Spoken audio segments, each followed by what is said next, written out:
Bismillahirrahmanirrahim. Assalamualaikum warahmatullahi wabarakatuh.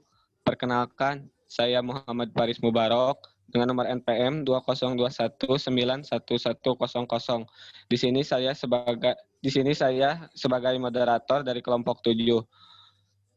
Anggota dari kelompok 7, yang pertama ada Siti Amelia Nur Syahrani dengan nomor NPM 2021911118.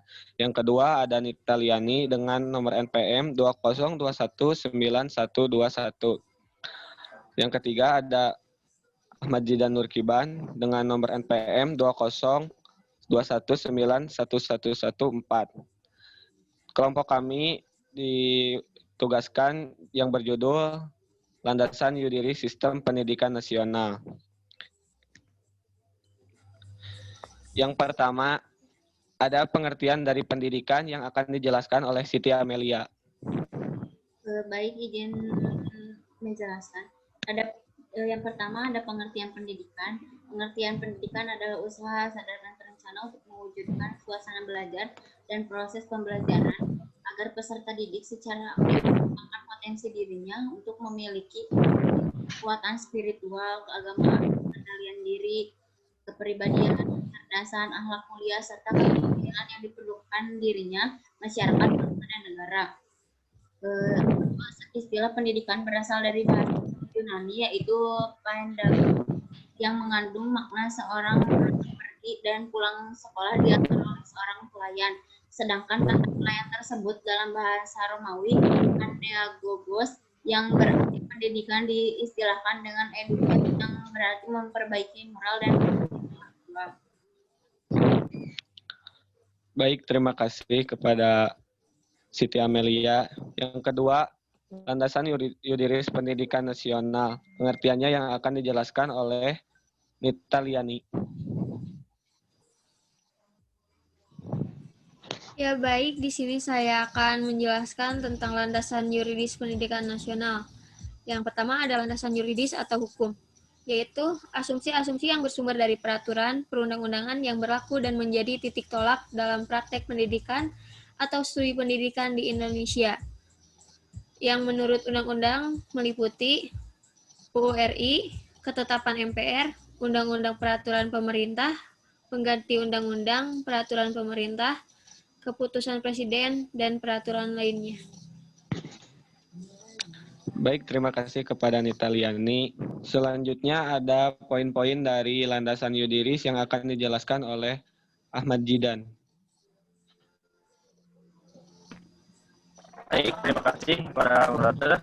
Saya Ahmad Jidan akan sedikit menjelaskan tentang poin-poin landasan yuridis. Landasan yuridis, cita-cita dan amanat mengenal penyelenggaraan sistem pendidikan nasional. Setiap bangsa memiliki sistem pendidikan nasional.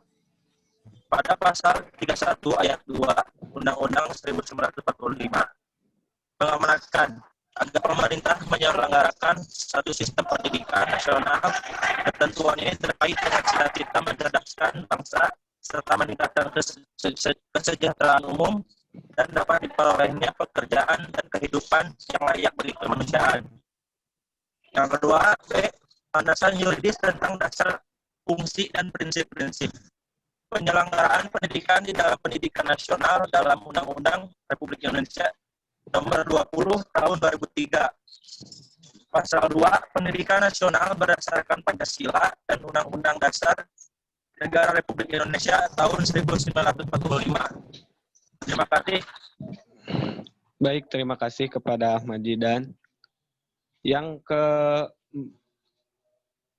ketiga ada prinsip penyelenggaraan pendidikan yang akan dijelaskan oleh Nita Liani. Baik, selanjutnya saya akan menjelaskan tentang prinsip penyelenggaraan pendidikan. Yang pertama, ada pendidikan diselenggarakan secara demokratis dan berkeadilan serta tidak diskriminatif dengan menjunjung tinggi hak asasi manusia, nilai keagamaan, nilai kultural, dan kemajemukan bangsa. Yang kedua, ada pendidikan diselenggarakan sebagai satu kesatuan yang sistematik dengan sistem terbuka dan multi makna. Dan yang ketiga, ada pendidikan diselenggarakan sebagai suatu proses pembudayaan dan pemberdayaan peserta didik yang berlangsung sepanjang hayat. Terima kasih. Baik, terima kasih kepada Anita Liani. Baik, selanjutnya ada materi dari landasan yuridis tentang hak dan kewajiban warga negara, orang tua, masyarakat negara, pemerintah, dan pemerintah daerah yang akan disampaikan oleh Siti Amelia. Baik, moderator, terima kasih telah mempersilahkan saya untuk berbicara. Di sini saya akan menjelaskan mengenai landasan yuridis tentang hak dan kewajiban warga negara, orang tua, masyarakat negara, dan pemerintah daerah. Ada poin pertama di sini yaitu hak dan kewajiban warga negara yang terdapat pada pasal 5 yang berbunyi satu, pasal warga negara mempunyai setiap warga negara mempunyai hak yang sama untuk memperoleh pendidikan yang bermutu. Yang kedua, ada warga negara yang memiliki kelainan fisik, emosional, mental, intelektual, dan atau sosial berhak memperoleh pendidikan khusus. Yang ketiga, ada warga negara di daerah terpencil atau terbelakang, serta masyarakat adat yang terpencil berhak memperoleh pendidikan khusus. Yang poin kedua, di sini ada hak dan kewajiban di dalam masyarakat. Terdapat pada pasal 8 yang berbunyi masyarakat berhak berperan serta dalam perencanaan, pelaksanaan, pengawasan, dan evaluasi program pendidikan. Yang kedua terdapat pada pasal 9 yang berbunyi yaitu masyarakat berkewajiban memberikan dukungan sumber daya dalam menyelenggarakan pendidikan. Baik, Pak Moderator, itu yang bisa saya sampaikan. Mungkin nanti akan disampaikan oleh teman yang lain. Baik, terima kasih kepada Siti Amelia. Selanjutnya, ada hak dan kewajiban pemerintah dan pemerintah daerah yang akan dijelaskan oleh Ahmad Jidan. Baik, terima kasih kepada moderator. Saya di sini akan menjelaskan hak dan kewajiban pemerintah dan pemerintah daerah. Pasal 10. Pemerintah dan pemerintah daerah berhak mengarahkan, membimbing, membantu, dan mengawasi penyelenggaraan pendidikan sesuai dengan peraturan perundang-undangan yang berlaku. Pasal 11. Pemerintah dan pemerintah daerah wajib memberikan layanan dan kemudahan serta menjamin terselenggaranya pendidikan yang bermutu bagi setiap warga negara tanpa adanya diskriminasi. Selanjutnya ada landasan yuridis tentang kurikulum dan bahasa pengantar yang akan dijelaskan oleh Nita Liani.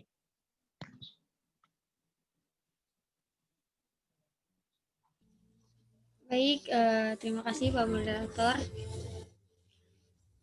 Selanjutnya saya akan menjelaskan landasan yuridis tentang kurikulum dan bahasa pengantar.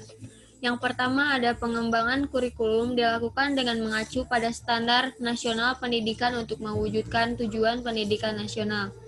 Yang kedua, kurikulum pada semua jenjang dan jenis pendidikan dikembangkan dengan prinsip diverifikasi sesuai dengan satuan pendidikan, potensi daerah, dan peserta didik.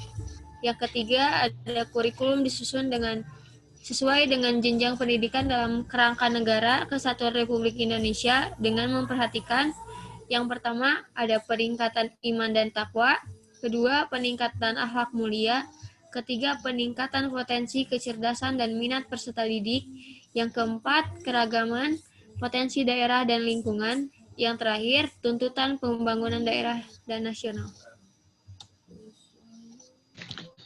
Baik, terima kasih kepada Anita Liani.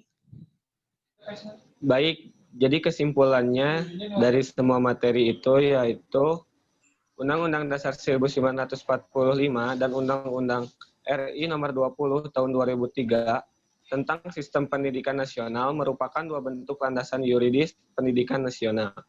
Pasal 31 Undang-Undang Dasar 1945 menjamin semua hak warga negara untuk mendapatkan pendidikan, mewajibkan setiap warga negara untuk mengikuti pendidikan dasar dan mewajibkan pemerintah untuk membiayainya.